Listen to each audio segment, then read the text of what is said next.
Apa amalan doa agar anak lembut hatinya menerima nasihat dan ilmu yang baik? Ada seorang pecandu narkoba. Cerita ke saya bagaimana dia berhenti narkoba. Cakap ustadz tak masuk. Apapun kata orang tak masuk ke telinganya. Lalu gimana ceritanya bapak berhenti? Emak saya pergi umroh. Waktu tawaf dibawanya dirigen air zam-zam. Doanya tak lain tak bukan, berhentikan anakku narkoba, berhentikan anakku narkoba, berhentikan anakku narkoba, berhentikan anakku narkoba. Setelah pulang dikasihnya minum, dimandikannya. Sehat saya Pak Ustaz. Jadi ibu bawalah nanti air zam-zam, lembutkanlah hati anak. Terserah macam-macam. Saya ketika almarhumah mak saya masih hidup, saya bawa dulu ceramah ke Medan, Sumatera Utara, menginap di dekat Masjid Raya. Tiba-tiba datang kawannya datang.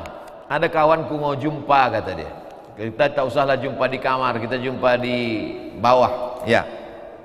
Sampai di bawah, saya biarkan dia cerita. Saya duduk, tak ikut dalam pembicaraan mereka, hanya mendengar saja. Jadi kawannya ini nanya, waktu anak kau dulu pergi ke Mesir 4 tahun, ke Maroko 2 tahun, kan dia tak balik-balik, tak jumpa. Apalah yang kau doakan dia? Kata mak saya, ku bacakan dia tiap malam 100 kali Al-Fatihah. Ku hadiahkan untuk ruhnya. Karena dalam badannya itu ada ruh, ada hati. Kalau hati itu diberikan makanan, banyak kita memperhatikan makanannya, vitaminnya, 4 sehat 5 sempurna, tapi tak diperhatikan ruh yang ada. Maka ditundukkan Allah Subhanahu wa taala ruh. Dalam lagu kebangsaan Indonesia pun tidak badan dulu. Bangunlah jiwanya, bangunlah badannya, jiwanya dulu. Jiwanya inilah yang dibangun dengan doa-doa tadi. Beberapa bulan yang lalu ada jamaah mengirim WA ke saya. Ustadz Somad, saya baru lewat di depan rumah almarhumah emak Ustadz. Oh alhamdulillah, ibu masih ingat rumahnya? Ya. Saya punya kenangan Pak Ustadz. Apa kenangannya bu? Dulu waktu beliau hidup saya selalu datang menjenguk. Apa cerita dia? Kata dia, kalau anakku itu sedang tidak jadwal ceramah, dia sedang tidur di kamar, malam-malam jam 2 berzikir aku di depan pintunya antara 1000, 2000 sampai 3000 kali la ilaha illallah, supaya dilindungi Allah dia. Tak pernah diceritakannya ke saya sekalipun. Yang bercerita justru orang lain. Barulah saya paham. Selama ini saya tak tahu menjawab kalau ditanya oleh jamaah, apa minuman Ustadz hingga Ustadz sehat bisa kemana kemari, tak pernah sakit? Apa suplemen Ustadz? Saya tanya, tak ada. Rupanya doa ibu. Sayangnya sudah tahu, tahunya setelah tak lagi berada. Maka saya pesankan kepada ibu-ibu sekalian, mau bacakan Al-Fatihah, mau bacakan Yasin, mau bacakan sholawat, mau bacakan la ilaha illallah, doa kepada Allah, bertawassul dengan amal baik, bersolawat, berzikir, bersedekah. Ya Allah, berkat sedekahku, berkat la ilaha illallah, berkat solawat, berkat al-fatihah, lembutkanlah hati anakku. Ya muqallibal qulub, engkau yang membolak-balikkan hati. Ya latif, engkau yang maha lembut. Ultuf bina, lembutkanlah engkau kepada kami, lembutkanlah hati anak-anak kami. Karena semuanya dalam kuasa Allah. Innama amruhu idza arada syai'an ayakula lahu kun fayakun. Ustaz Abdul Somad, assalamualaikum warahmatullahi wabarakatuh. Waalaikumsalam. Izin bertanya Pak Ustaz, apa hukumnya sholat satu kampung masjidnya 2? Kalau masjid yang satu itu cukup jumlah minimal sholat Jumat dan tidak ada unsur memecah belah umat, untuk syiar jaraknya jauh karena orang tak bisa ke masjid karena satu halangan, maka hukumnya mubah, boleh. Ini Masjid Al-Azhar Kairo, ini masjid kepala Sayyidina Husain. Nabi punya anak namanya Fatimah, Fatimah punya anak namanya Hasan, Hasan punya adik namanya Sayyidina Husain. Kepalanya dipancung, dibawa ke Mesir. Di tempat kepalanya itu ada nama masjid, namanya Masjid Sayyidina Husain, karena ada kepala Husain di sana. Ini jalan, di samping jalan itu Masjid Al-Azhar Kairo, tempat kami belajar. Jaraknya cuma jalan, tapi jamaahnya penuh. Mendirikannya tidak ada unsur, karena untuk memecah belah umat. Syarat pertama, jumlah jamaahnya cukup menurut kadar sholat Jumat menurut mazhab Syafi'i, jangan kurang dari 40 orang. Kurang dari 40 orang sholat Jumat tidak sah menurut mazhab Syafi'i. Kurang dari 40 orang setelah sholat Jumat diulang lagi sholat zuhur. Kenapa? Karena kadar Nabi sholat Jumat pertama kali ketika hijrah dari Makkah ke Madinah, dari Madinah Quba ke Madinah yang sekarang Nabi sholat jumlahnya tak kurang dari 40 orang. Itulah dalil mazhab Syafi'i. Yang kedua, tidak ada unsur masjid dirar, masjid mudarat, memecah belah umat, kelahi lalu bangun masjid, maka bukan unsur ini. Lalu kemudian untuk syiar agama Allah, Allah suka kita bersatu padu, Allah suka berjamaah. Alaikum bil jamaah, hendaklah kamu berjamaah. Iyyakum wal furqah, jangan kamu berpecah belah. Itu hukum asal tentang mendirikan masjid, surau langgar dan musola, dan pelaksanaan sholat Jumat di suatu kampung, suatu kota, suatu negeri. Dua, ada orang meminjam uang lalu kemudian memberikan jaminan kebun. Saya tak punya uang, lalu saya pinjam uang ke Pak Kades. Pak Kades, saya pinjam uang. Oke Ustaz Somad, ku pinjami kau uang, tapi aku kurang percaya dengan engkau Pak Ustaz. Apa jaminannya? Jaminannya ini sawahku 2 hektar. Saya kasihlah jaminan sawah 2 hektar. Namanya Sandra. Sandra. Hah? Sandra. Orang yang memberi pinjaman tersebut akan mengambil hasilnya. Sawah saya disandra sama Pak Kades. Lalu padinya dia yang mengambil. Matilah saya. Yang kaya makin kaya, yang miskin makin miskin. Pak Kades punya duit, meminjamkan duit, sawahku diambilnya pula. Maka dalam ajaran Islam, kullu qardin jarra naf'an fahuwa riba. Setiap pinjaman kalau mengambil keuntungan, maka keuntungannya itu riba. Meminjamkan duit yang menjadikan jaminannya adalah sawah, padinya diambil, ditanam, keuntungannya itu riba. Jangan makan riba. Kenapa? 5 ancaman Allah bagi yang makan riba. Padinya kau makan. Tidak ada orang simbur naik makan padi. Yang ada makan. Mana ada orang simbur naik makan beras. Yang ada makan. Alladzina yakuluna riba. Orang yang makan riba la yaqumuna illa kama yaqumul ladzi yatakhabbathu syaitanu minal mas. Nanti di akhirat bangkitnya makan macam orang bangkit dari kerasukan setan. Pernah menengok orang kerasukan setan? Begitulah nanti di akhirat karena makan riba. Yang kedua, sepiring nasi dari padi hasil dari pinjaman riba. Sepiring nasi dimakan berubah menjadi setetes darah. Setetes darah menjadi daging. Ayyuma lahmin, setiap daging di badan nabata min haramin, tumbuh dari yang haram, fannaru aulabi, tempatnya api neraka jahanam. Yang ketiga, setetes darah masuk ke jantung. Setetes darah masuk ke jantung, dari jantung naik ke otak, otak jadi hitam. Nasiyatin kazibatin khati'ah, otak jadi hitam gara-gara darah riba, darah haram. Yang keempat, berdoa pagi, petang, siang, malam, subuh, Allahumma hadina fi man hadait. Zuhur, Rabbi firli wali walidayya. Malam, Rabbana zalamna anfusana. Doanya tak dikabulkan Allah gara-gara apa? Mata'amu haram, gara-gara makan haram. Gara-gara makan haram.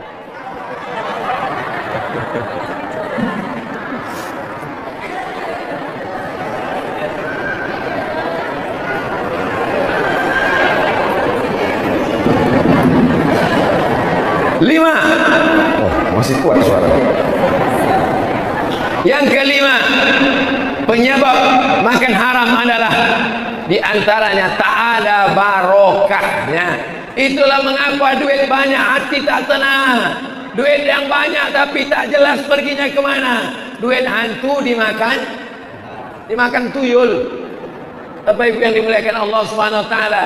Jadi kalau saya minjam duit ke Pak Kades, lalu sebagai jaminannya adalah padi, sawah. Sawah itu tak boleh diambil manfaatnya. Saya tetap menanamnya sampai tanggal perjanjian.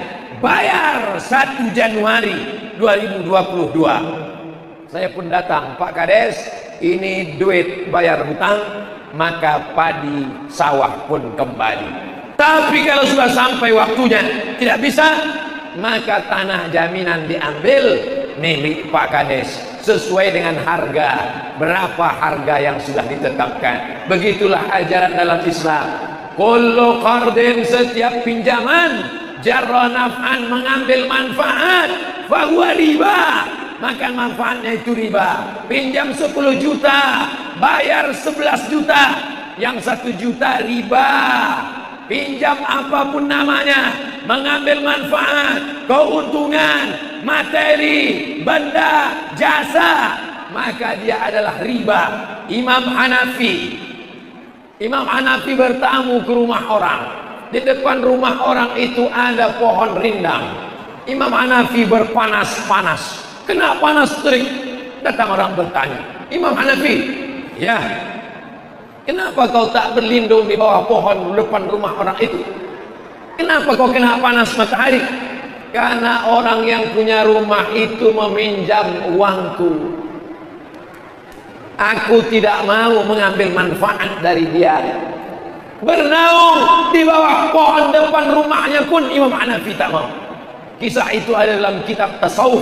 Nama kitabnya Ar-Risalah Al-Qushairiyah. Sudah dikhatamkan bulan Ramadan 2 tahun yang lalu.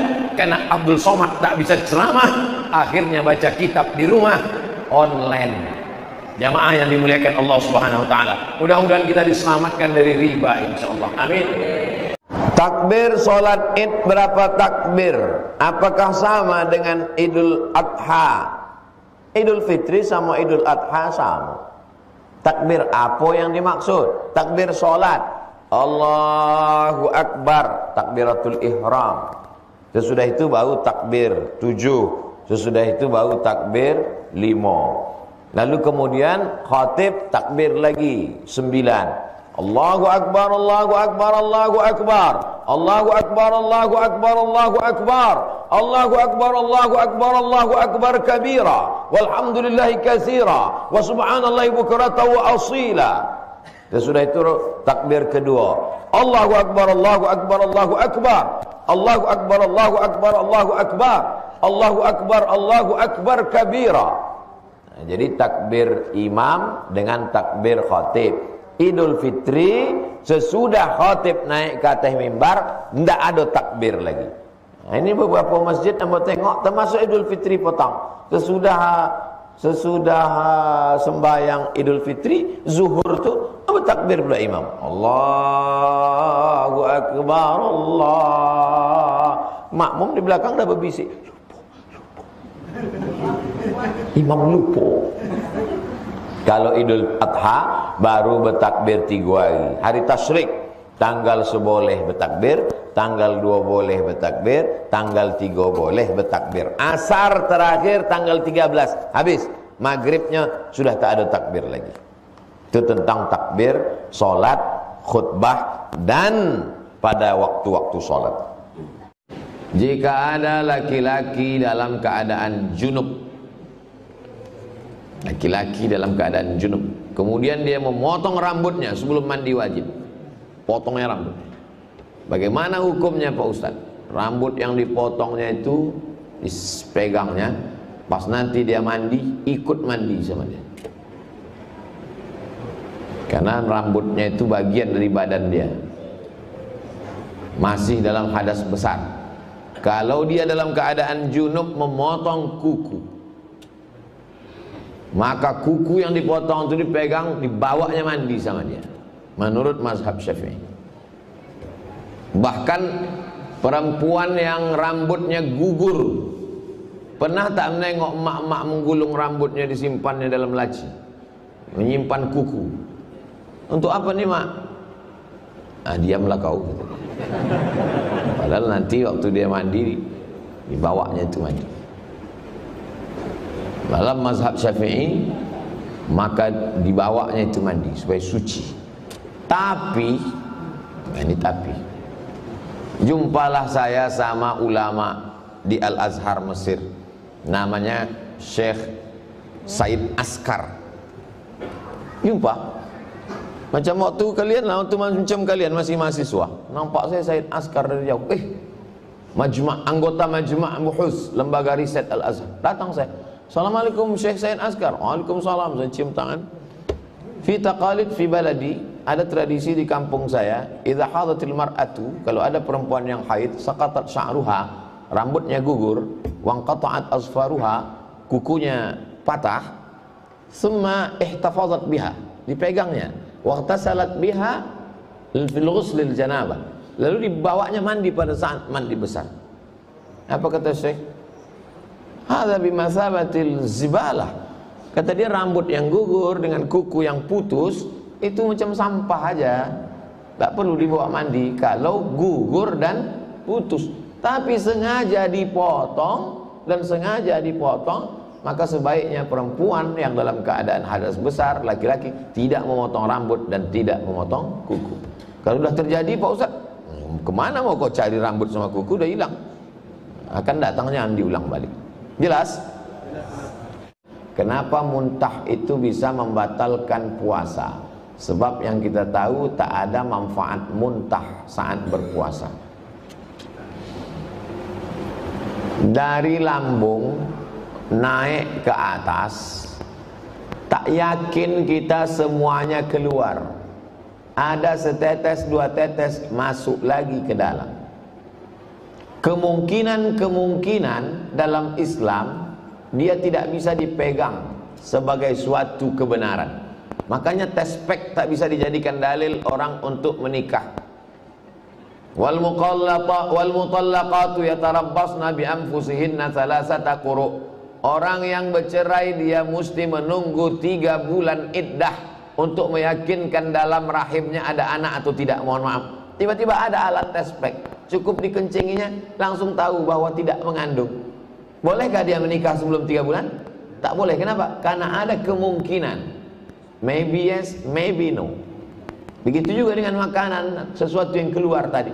Ini jadi bukan masalahnya enak tak enak. Jadi dipahami mahasiswa adik kita tadi bahwa kalau enak baru batal, kalau tak enak tak batal. Ini bukan ceritanya enak tak enak, tapi pertanyaan ini bergizi nih, berkualitas ilmiah. Bahwa ada kemungkinan, maka ditinggalkan. Dalam Islam diajarkan da'ma yaribuka ila ma la yaribuka. Tinggalkan sesuatu yang meragukanmu kepada sesuatu yang tak meragukanmu. Jangan-jangan ada tadi masuk lagi, jangan-jangan ada tadi, tinggalkan, maka diqadha, diganti yang lain, diganti di hari yang lain. Semoga tuan guru dan ustazah dalam ridho Allah, amin. Anak saya umur 14 tahun, dia indigo. Apakah dibiarkan atau diobati, diruqyah? Yang katanya bisa menengok jin, bisa menengok kuntilanak, bisa menengok gundurwo, bisa menengok sundel bolong, bisa menengok suster ngesot. Itu bukan indigo, tapi terlalu banyak nonton sinetron. Yang mengaku bisa menengok jin, maka jin itu masuk ke biji matanya. Jin itu masuk ke matanya, tahu dia di balik pintu itu ada jin, tahu dia di kamar mandi itu ada jin, tahu dia di warung nasi goreng itu ada pesugihan jin yang memanggil-manggil. Datanglah air liur hantu jin setan itu di nasi goreng itu. Makanya walaupun tak enak tapi orang makannya enak, nampak oleh anak, maka sesungguhnya jin itu masuk ke biji matanya. Mungkin nenek moyangnya dulu punya jin, lalu kemudian neneknya mati, jin itu tak ada tempat hinggap dia ke cucu nih, maka diruqyah. Di mana ruqyah? Dulu diruqyah di Masjid Al-Falah. Masih ada ruqyah Masjid Al-Falah? Masih? Nah, orang ini rupanya selalu juga ruqyah. Banyak juga orang indigo di sini. Pergi ke Masjid Al-Falah, nanti diruqyah sampai jinnya keluar. Katanya Pak Ustadz, jin itu tidak cuma takut sama orang ruqyah, ya, jin juga takut dengan permak jin. Permak jin, aku di permak orang nih aku nanti kata jin itu. Assalamualaikum warahmatullahi wabarakatuh Pak Ustadz. Waalaikumsalam warahmatullahi wabarakatuh. Apa hukum bermakmum dengan imam yang merokok? Sholatnya batal karena waktu jadi imam itu dia merokok.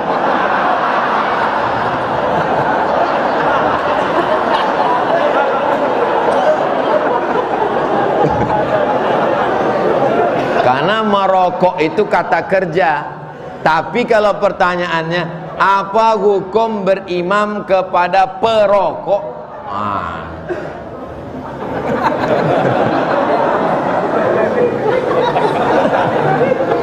Tapi kalau berimam kepada perokok, merokok itu hukumnya dua. Yang pertama mengatakan merokok itu hukumnya makruh, sama macam makan jengkol, makan petai. Apa hukum berimam kepada orang makan jengkol? Berimamnya tak, makan jengkolnya itu yang makruh. Berimamnya itu tak ada hukumnya mubah. Boleh hukumnya, sholatnya itu sunnah, mendapatkan pahala 27. Tapi kalau dia berkeyakinan bahwa merokok itu haram, dan ada orang melakukan perbuatan haram terus menerus, orang itu fasik, maka hukumnya berimam kepada fasik. Berimam kepada orang fasik dalam mazhab Hambali sholatnya tak sah, ketat mazhab Hambali. Tapi dalam mazhab Syafi'i, berimam kepada orang fasik, tahu dia imam itu fasik. Fasik itu artinya melakukan dosa terus. Misalnya anak muda, imam ini masih anak muda, pacaran dia terus. Pacaran itu kan berdosa, dosa maksiat. Dan dia tahu imam itu melakukan perbuatan dosa terus, bermakmum dia. Maka dalam mazhab Syafi'i, perbuatan dosa dia itu untuk dia. Sedangkan perbuatan si makmum mengikut imam itu pahalanya untuk dia. Jadi kalau ditanya mazhab Syafi'i, berimam kepada fasik sholatnya sah. Tapi kalau mazhab Hambali, berimam kepada orang fasik tidak sah. Ustadz, saya mazhab Syafi'i, kalau saya sholat di masjid, saya tak tanya imam, saya tak boleh tanya sebelah, imam tuh makan jengkol apa dimakan? Merokok apa tidak? Makan jengkol dia? Tidak Pak Ustadz. Makan petai? Tidak. Merokok? Tidak. Ada perbuatan fasik? Ada apa? Ternak tuyul Pak Ustaz? Saya tak cari-cari itu, asal dia sudah bagus bacaannya, sudah, saya pun berimam kepada dia. Assalamualaikum Ustaz. Waalaikumsalam warahmatullahi wabarakatuh. Saya ingin bertanya, saya bekerja di rumah makan bagian dapurnya. Jadi kalau mencuci ayam, sekali banyak cucinya itu di baskom besar. Baskom besar sekali cuci ayam tadi banyak. Apakah itu memadai kesuciannya Ustadz? Kalau belum memadai, apa solusinya dan bagaimana hukum menjualnya kalau belum suci Pak Ustadz?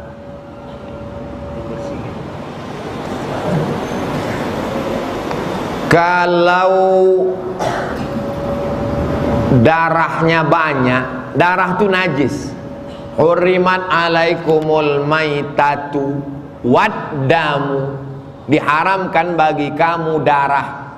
Potong ayam, darahnya ditampung di mangkok, habis itu darahnya membeku, dipotong-potong darah tadi, dimasak pakai toco, namanya hati leher. Zaman dulu, zaman saya kecil pernah tuh saya tengok orang menampung darah sapi dipotong-potong, haram itu, tak boleh. Zaman kita sekarang tak ada, sekarang udah banyak ayam, sudah banyak. Zaman dulu makan ayam ini susah. Zaman dulu makan ayam ini 2 gendang ya. Kalau tak kita sakit, ayam itu sakit. Zaman sekarang udah banyak ayam. Darah ini najis. Jadi kalau masih nampak dia berbuih, maka belum suci. Kalau almarhumah mak saya dulu mencuci ayam, pertama cuci, habis itu cuci, habis itu disiram pakai selawat. Kau tak punya kakak perempuan, kau laki-laki, mana tahu nanti kau merantau pergi kemana. Nanti kalau kau mencuci ayam ini 2 kali, kalau mencuci kambing 4 kali. Kenapa begitu mak? Kau cuci ayam 2 kali karena kaki ayam itu 2. Kau cuci kambing ini 4 kali karena kakinya 4. Awak anak kecil iya aja lah. Sekarang baru saya paham, ternyata ayam itu cuci 2 kali karena darahnya tak banyak, tak macam kambing. Sedangkan kambing darahnya kental, maka dicuci sampai 4 kali. Nanti siraman terakhir berselawat kepada Nabi. Allahumma salli ala sayyidina Muhammad wa ala ali sayyidina. Begitu kami diajarkan. Pakaian pun begitu. Jangan bercampur pakaian kau dengan najis lalu kau jemur, itu bernajis, tak bisa kau bawa sembayang. Nanti kalau kau nikah bini kau kasih tahu. Kalau di rumah ada tukang cuci kau kasih tahu. Jangan sampai baju koko kau, celana kau, telekung bini kau bercampur sama celana anak kau terkencing, masuk sekali basuh, cuci, habis itu kering jemur, masih najis, siram bilas, habis itu kau siram berselawat kau ke Nabi. Allahumma salli ala sayyidina Muhammad wa ala ali sayyidina Muhammad. Jadi kalau saudaraku kerja di rumah makan, walaupun tempat itu besar, tak apa-apa, siramkan bersih. Yang kedua, sampai nampak dia tak lagi berbuih, kotor. Mungkin tak bisa seperti kita di rumah, tapi paling tidak bersih dia. Apakah kita wajib berzakat harta selagi kita masih berutang cicilan rumah?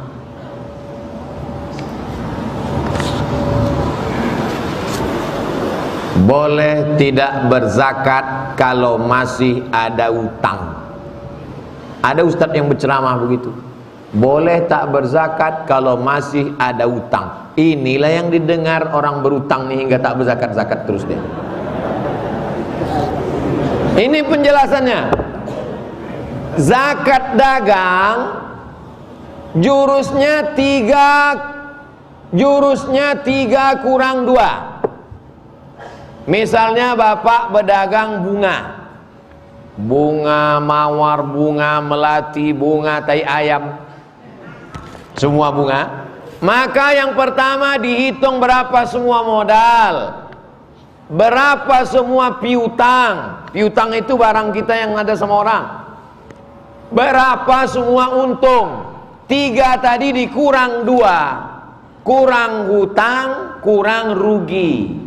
Kita ulang sekali lagi ya. Orang kalau belum minum kopi memang susah ingat. 3 kurang 2. Ini khusus untuk zakat niaga. Yang berdagang, yang toko kelontong, yang jualan, jurusnya 3 kurang 2. Modal yang diputar,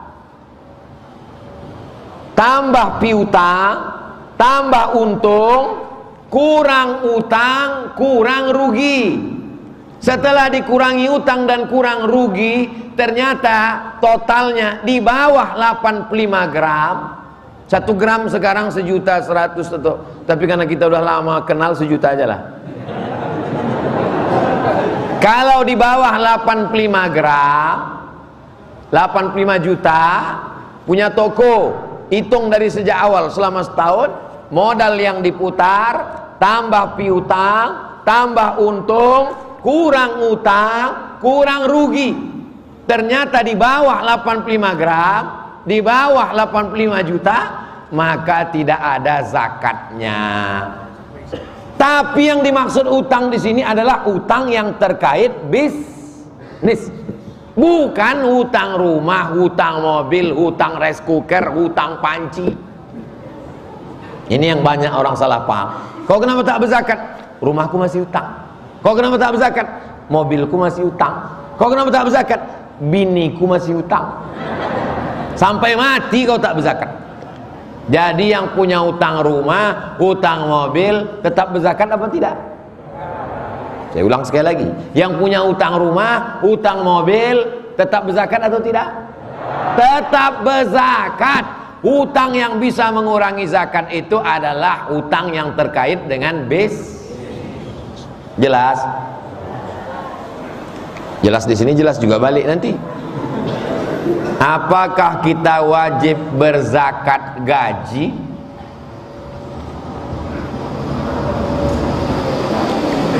Zakat gaji BUMN, PNS, perusahaan, apapun namanya, maka wajib dizakati. Tapi kan belum haul. Tentang haul tak haul ikhtilaf. Yang pertama mengatakan hadis tentang haul itu perawinya dhaif. Saya tidak mau bayar, saya tetap ikut haul. Ta'jiluz zakah qabla awaniha. Boleh mengeluarkan zakat sebelum waktunya. Jadi kalau Bapak Wali Kota, Bapak Bupati, Bapak Gubernur mengeluarkan edaran wajib PNS potong atas semuanya, itu berarti dia mengeluarkan zakat sebelum waktunya.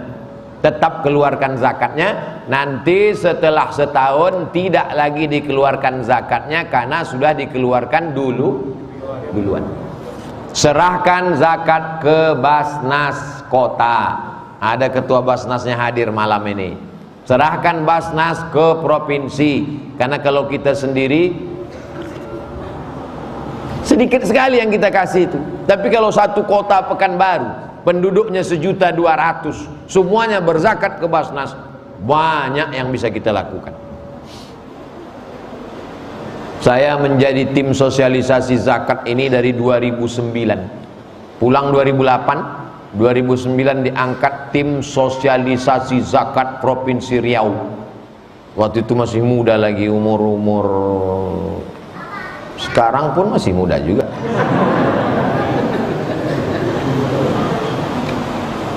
Tahun 2009 umur 32 tahun. Lahir 77, 2009 32 tahun. Saya tanya, Pak Ketua Basnas, kenapa saya diangkat jadi tim sosialisasi? Karena suara Ustadz paling kuat. Masuk kantor dinas, keluar dinas. Habis semua jalan Jenderal Sudirman itu, dari mulai tepi Sungai Siak sampai ke dekat airport, kantor dinas itu keliling kami masuki. Apa kata pegawai-pegawai itu? Kami tak bisa bayar zakat Pak Ustadz, kami ini fakir miskin. Tiap bulan pun kami cuma tanda tangan aja Pak Ustadz, duit itu tak ada. Inilah orang pura-pura susah, padahal duit itu udah diambilnya duluan. Ngutang ke bank.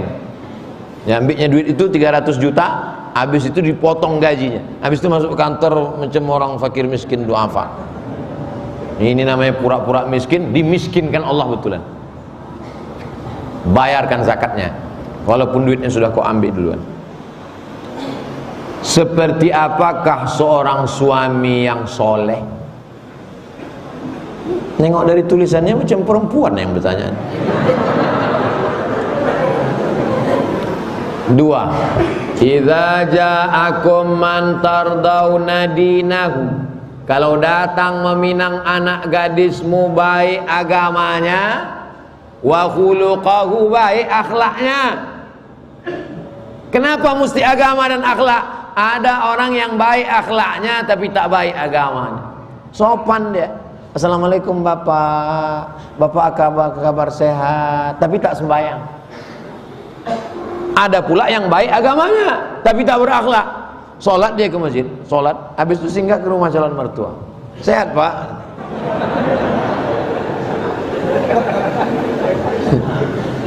Sehat kau lain kata. 2. Idza ja'akum man tardawna dinahu, tengok agamanya, wa khuluqahu, baik akhlaknya. Walaupun sholatnya rajin ke masjid, tapi kalau cakapnya kasar, perempuan itu kan halus. Sholat dia ke masjid, balik dari masjid, tengoknya tak ada teh manis. Monyet, kemana aja kau? Tak baik akhlaknya. Tapi ada satu sopan. Adinda, kaulah bulan, kaulah bintang, setengah napasku pergi. Bu hati belayan jiwa, malam tak tidur lelap, siang tak kenyang kalau kau tak berada di hatiku. Tapi tak pernah sembahyang. Dua. Tapi saya yakin anak-anak lajang yang adanya komplit dua-duanya. Baik agamanya, baik akhlaknya, maka bapak ibu terimalah mereka ini. Bapak ibu kalau mau cari menantu, pilihlah anak-anak muda ini. Inilah orang-orang yang baik agamanya, baik akhlak. Jangan sampai ibu punya menantu, mobilnya mahal, rumahnya mewah, tapi tak sembayang. Tak ada gunanya. Untuk apa anak ibu yang cantik itu tidur sama babi hutan?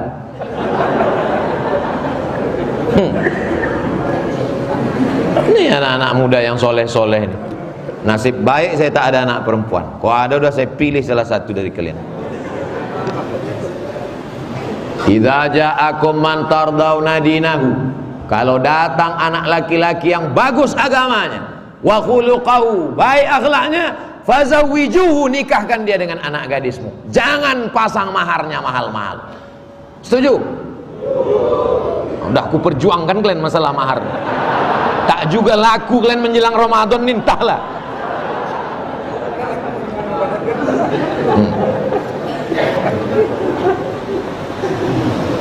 Ana Abid Al-Muzakki.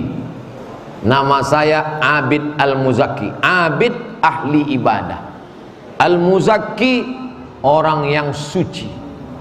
Umur 12 tahun. Mau menanya Ustadz, kapan ana bisa boleh jadi imam?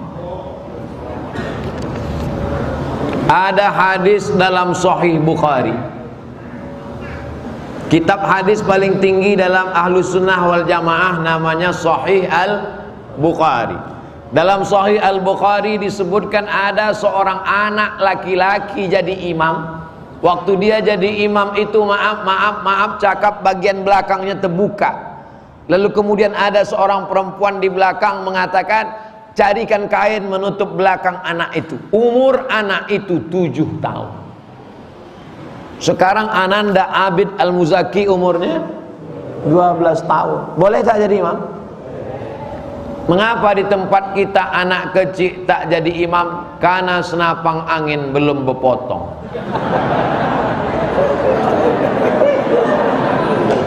Sedangkan di Arab anak kecil dikhitan.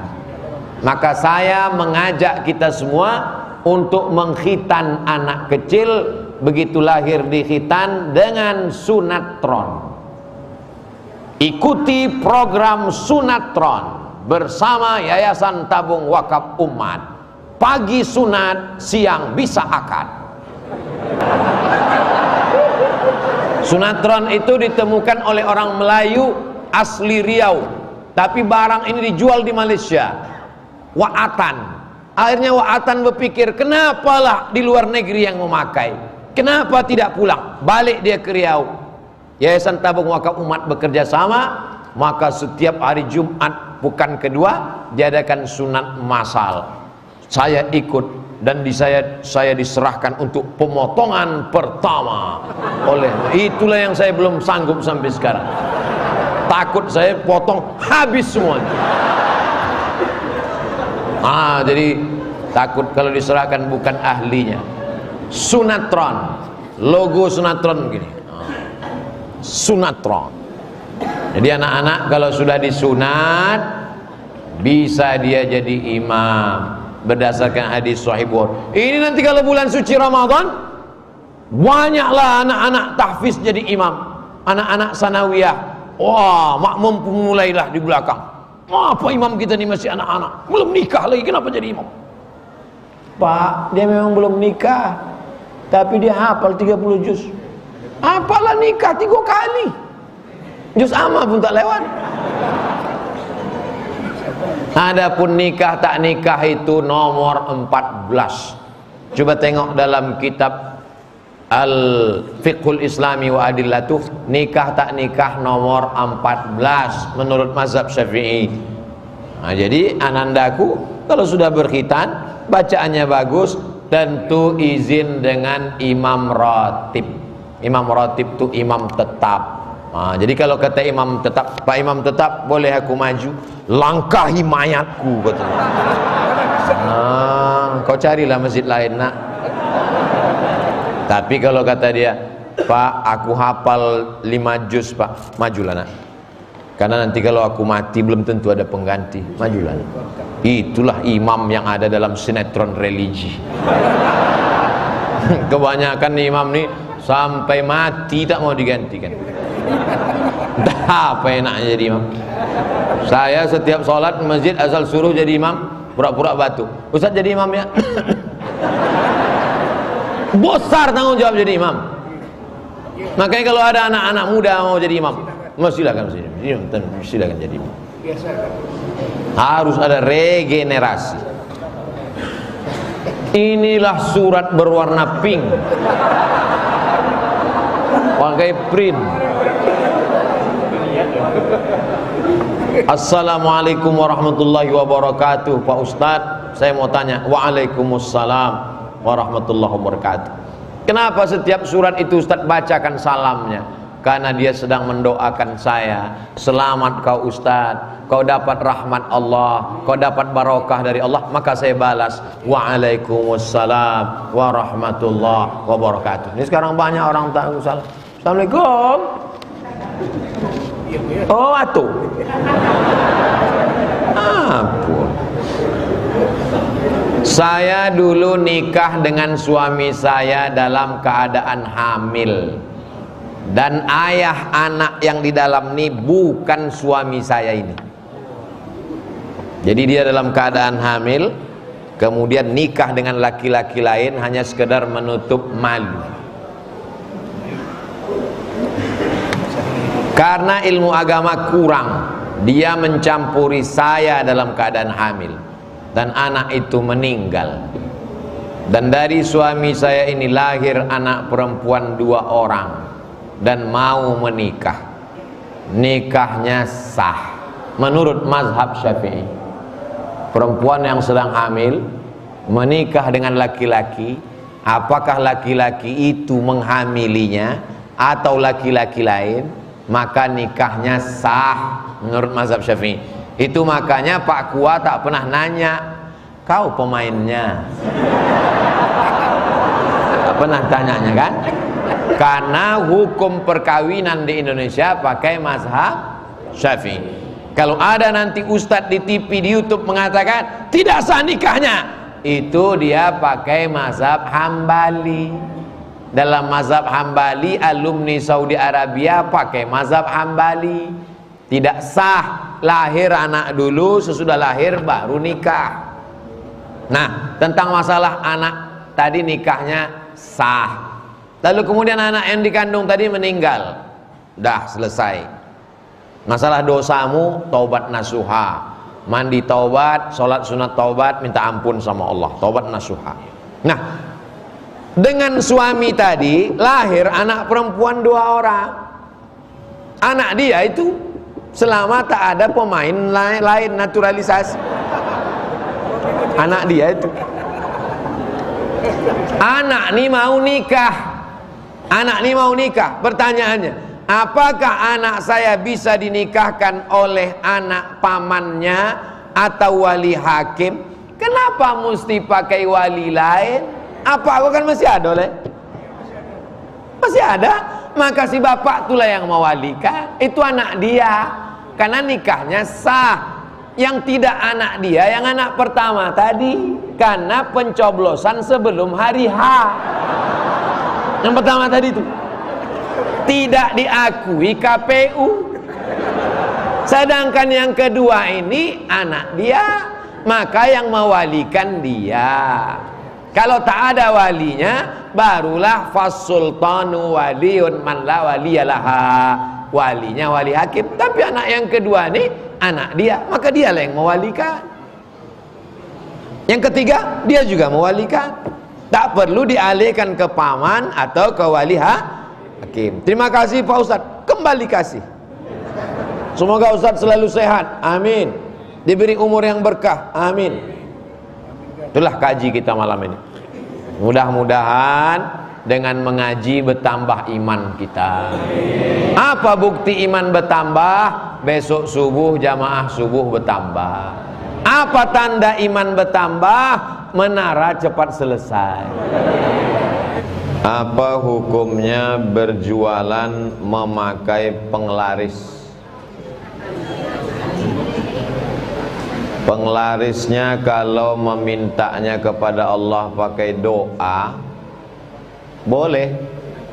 Wa may yattaqillaha yaj'al lahu makhraja wa yarzuqhu min haitsu la yahtasib wa may yatawakkal 'ala Allah fa huwa hasbuh innallaha balighu amrih qad ja'alallahu likulli syai'in qadra. Doa 1000 dinar dibaca banyak-banyak supaya dibukakan Allah pintu rezeki. Warung, toko, ruko waktu masuk pertama kali pagi dibaca Fatihah sekali, Qul huwallah 3 kali, Qul a'udzu falaq sekali, Qul a'udzu birabbin nas sekali, baca selawat untuk mengusir kalau ada orang dengki hasad, diambilnya air mandi orang mati atau tanah orang mati disiramkannya ke warung kita. Pas orang lewat tak nampaknya, tengoknya macam kuburan aja, santet orang, didukunkan orang, dibaca dengan zikir-zikir doa, boleh. Tapi kalau dia minta ke dukun, bagaimana supaya warung ini ramai? Kata dukun, ambil 7 bunga melati, mawar, kemboja, bunga tai ayam, kemudian di blender, diminum, biar supaya bangkit aura, merah muka nanti. Begitu diminum, merah, rupanya alergi kulit. Jangan lagi pakai dukun, karena dukun ini meminta kepada jin setan. Ya'udzuna birijalim minal jinni fazaduhum rahaqa. Ada sebagian manusia yang meminta tolong kepada jin, maka mereka semakin jauh dari Allah. Surat Al-Jin juz 29. Jadi yang sudah terlanjur pakai penglaris minta kepada dukun, bertaubat, berhenti taubat nasuha, mintalah kepada Allah Subhanahu wa taala. Salat sunat hajat, salat duha, baca Quran, berzikir. Apa hukum memakai susuk? Biar supaya mukanya cantik, dimasukkanlah intan ke dalam wajah, pakai daun sirih, masuk intan ke dalam. Begitu intan masuk ke dalam, mukanya pun berkilau macam intan, glowing. Ada juga dimasukkan emas panjang dalam bentuk jarum, macam jarum pentol, dimasukkan ke dalam. Kenapa emas bisa masuk ke dalam? Kenapa intan bisa masuk ke dalam?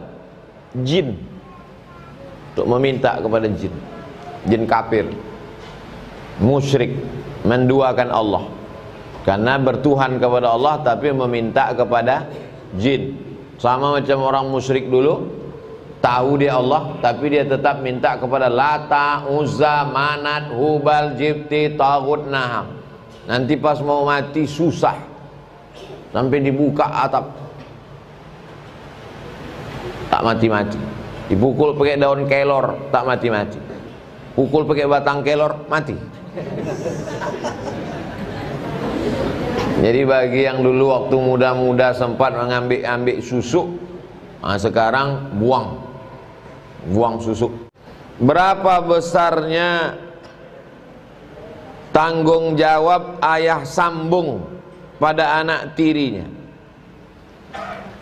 kalau menikahi perempuan beli 1 dapat 2, dinikahi amaknya dapat anaknya, maka apakah anak itu makannya tanggung jawab bapak tiri? Tidak.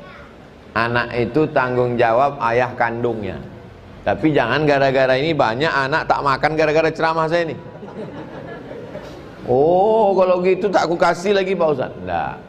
Jadi yang selama ini bapak sambung, bapak tiri ini yang sudah baik mengasih, jangan pula putus gara-gara ini.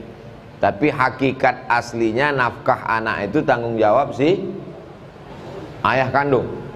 Tapi karena ayah kandungnya tak balik-balik, namanya Bang Toib, si bapak ini pula orangnya baik, maka itu terhitung sodakoh. Sedangkan anak orang lain kita kasih makan, apalagi lah anak buah hati belayan jiwa, siang dan malam terbayang-bayang, makan tak kenyang, tidur tak lelap. So sweet. Nah, maka baik. Tapi saya, karena pertanyaannya tadi tanggung jawab asli, maka yang bertanggung jawab asli adalah ayah kandungnya. Kalau seorang laki-laki menikahi perempuan, ada anaknya, anak tirinya, anak sambung kata orang sekarang, maka menutup auratnya mesti dia pesankan. Kau kan sudah gadis, kenapa kau tak pakai jilbab panjang? Kenapa tak pakai baju kurung? Dan si anak pun tak boleh melawan. Diam kau kan bukan ayahku. Oh, tak boleh. Karena sejak dia menikah dengan ibumu, maka sampai kiamat kau tak boleh nikah dengan dia. Ayah tiri itu sama macam ayah kandung. Dalam masalah aurat, dalam masalah ini. Jadi dalam masalah amar ma'ruf nahi mungkar, dalam masalah nafkah wajib ayah kandung. Tak putus sampai dia akil balik, sampai dia menikahkannya. Man ala salasa banatin, siapa yang membesarkan 3 anak perempuan, fa'addabahunna, kasih pendidikan, wa zawwajahunna, sampai menikahkan. Dia anak itu wajib dinikahkan. Wa ahsana ilaihinna, buat baik sampai mati, tak putus, falahul jannah, maka surgalah baginya. La tus'alunna yauma idzin 'anil na'im. Nikmat akan ditanya. Di antara nikmat yang ditanya itu adalah nikmat anak, pendidikannya, makannya, pakaiannya, sekolahnya. Bagaimana caranya agar kita taat pada suami, sementara terkadang suami menguji kesabaran. Sifat suami selalu menguji kesabaran, Pak Ustadz. Saya berarti suami ibu itu tukang uji. Saya ingin konsisten untuk selalu taat pada suami. Pertanyaannya mengawang-awang, tak jelas. Saya kalau tanya sama saya jelas, apanya? Apa pertanyaan? Suami saya ini menguji-nguji. Gimana cara dia menguji? Apa masalahnya? Apa masalahnya? Menguji dia maksudnya mau kawin lagi. Kau kalau mau cepat kau masuk surga, izinkan aku nikah sekali lagi. Ibu kalau sanggup izinkan. Kalau tak sanggup bilang aku tak sanggup. Aku tak sanggup, kau duakan, maka aku gugat ke pengadilan. Itu bukan menguji. Tak semua perempuan sanggup. Ibu sanggup? Uji apa maksudnya ini? Uji belanja. Aku tak sanggup ngasih kau makan, kata dia. Kaulah bekerja cari makan. Laki-laki itu kewajibannya 5. Ngasih makan, ngasih pakaian, ngasih tempat tinggal, mengasih pendidikan. Pendidikan ibu itu tanggung jawab laki. Karena tak sanggup dia ngajar ibu, diizinkannya ibu pengajian subuh ini. Bang, aku mau pengajian. Pergilah kau pengajian. Abang tak pengajian? Abang ngantuk kali main gaplek tadi malam.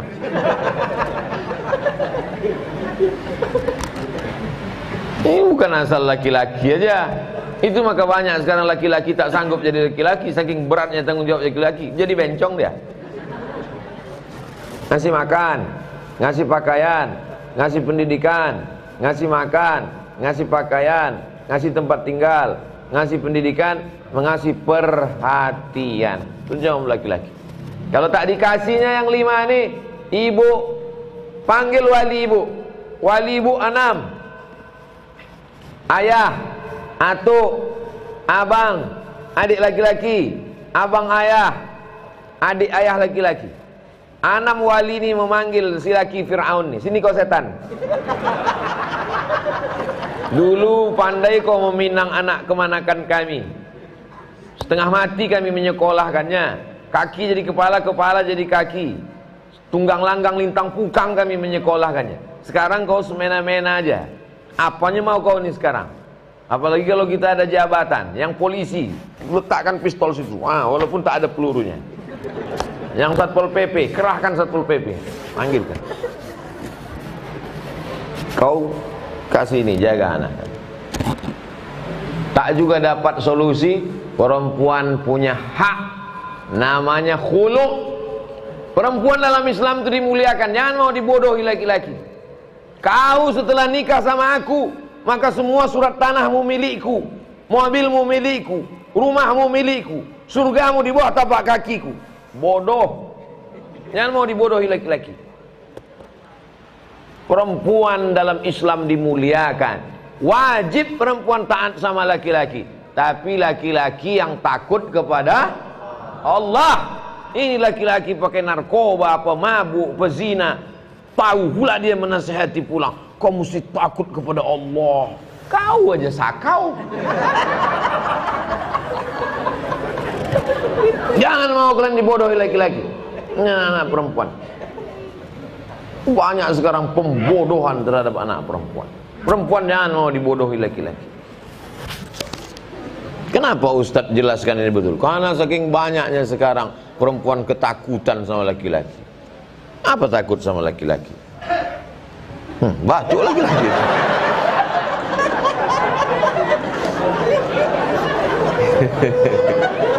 Begitu kalau laki-laki soleh, dia tak ngamuk, batuk aja. Itu namanya tekanan batuk cinta.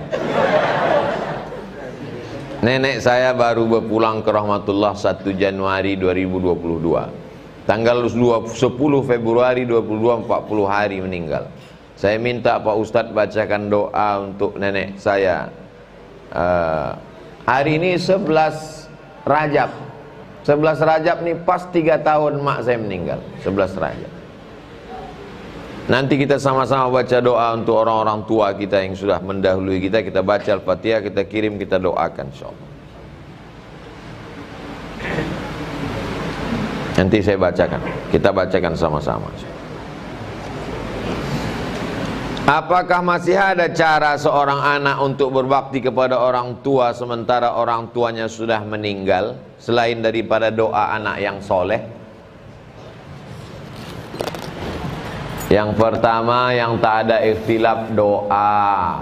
Allahumma fillahu warhamhu wa'afihi wa'afu anhu wa akrim nuzulahu wa si'ma dakhalahu wa aghsilhu bil ma'i wa salji wal barad wa naqqihi minal khataaya kama yanqqa thawbul abyadu minad danas wa abdilhu daran khairan min dari wa alan khairan min ahli wa qihim min fitnatil qabri wa adzabin nar. Allahumma la tahrimna ajrahu wa la taftinna ba'dahu wa fir lana wa lahu wa li ikhwana alladhina sabaquna bil iman wa la taj'al fi qulubina ghillan lil ladzina amanu rabbana innaka ra'ufur rahim. Allahumma ja'al qabrahu rawdatan min riyadil jinan. Tapi ampun tak lo hafal doa tu Pak Ustaz. Doa pakai bahasa awak. Ya Allah, lapangkan kuburnya seluas lapangan sepak bola.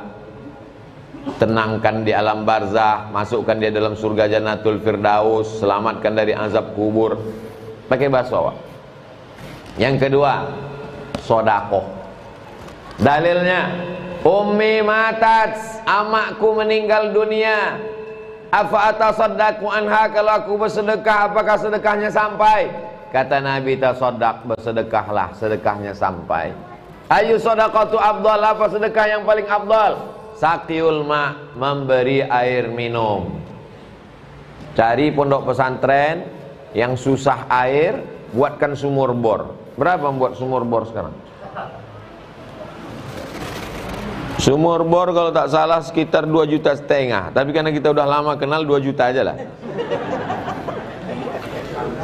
Wakaf saya sumur bor ke pesantren ini untuk almarhumah ama almarhum ayah.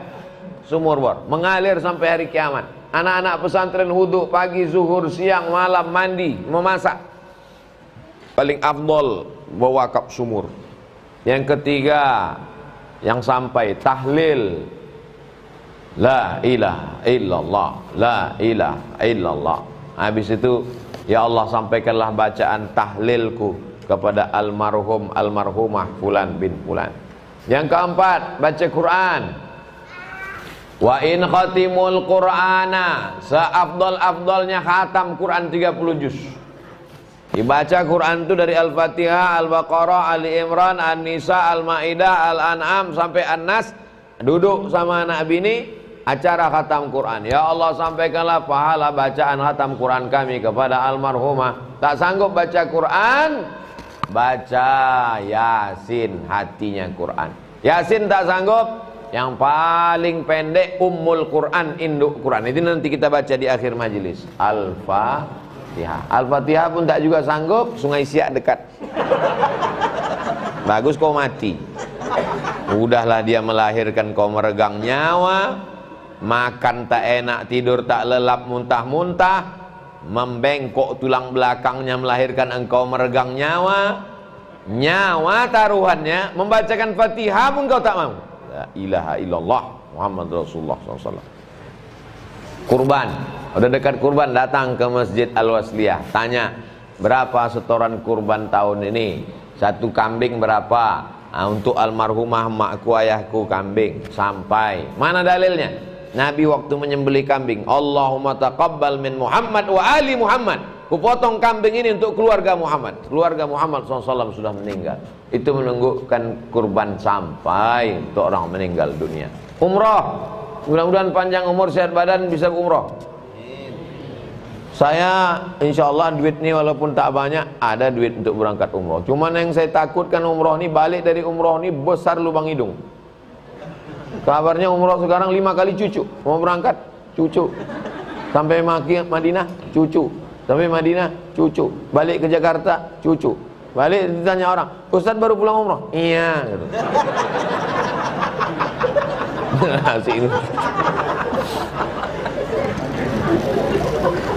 Sampai ke Makkah, umrah dia.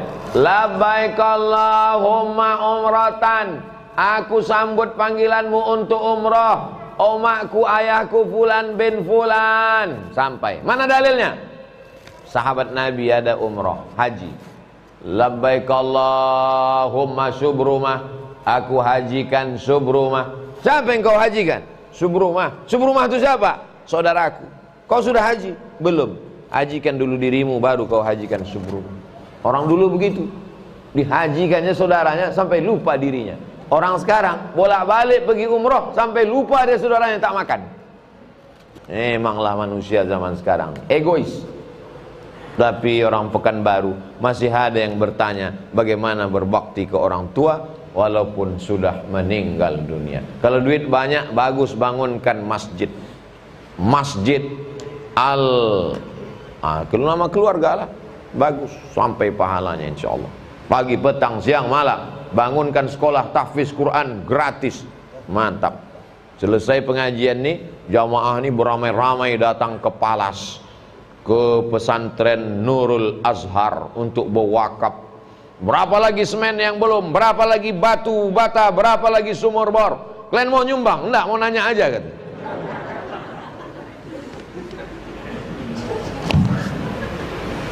Assalamualaikum Ustadz. Waalaikumsalam warahmatullahi wabarakatuh. Saya mau nanya di luar topik. Semua orang itu di luar topik tadi. Saya diamanahkan sejumlah uang oleh ibu saya pada saat beliau masih hidup. Uang tersebut untuk disimpan, dititipkan ke saya sampai beliau meninggal. Tak ada pesan mengenai uang tersebut. Pertanyaan saya, apa yang harus saya lakukan terhadap uang tersebut? Kalau disuruhnya simpan, simpanlah. Apakah termasuk dalam harta warisan, Pak Ustadz?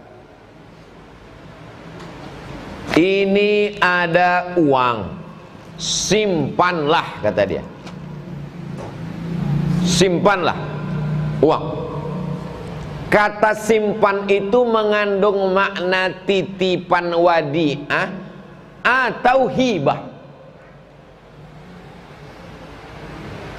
Ini ada duitku, tolong kau simpan. Makna kalimat simpanlah itu mengandung makna titipan, tolong simpan sebagai wadiah atau sebagai hibah, hak milik. Menurut sebagian bapak-bapak hibah. Gimana, Pak? Menurut Bapak hibah atau?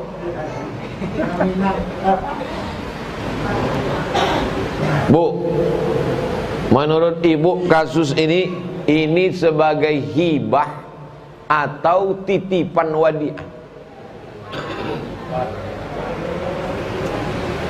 Kalau menurut saya, tengok jumlahnya berapa.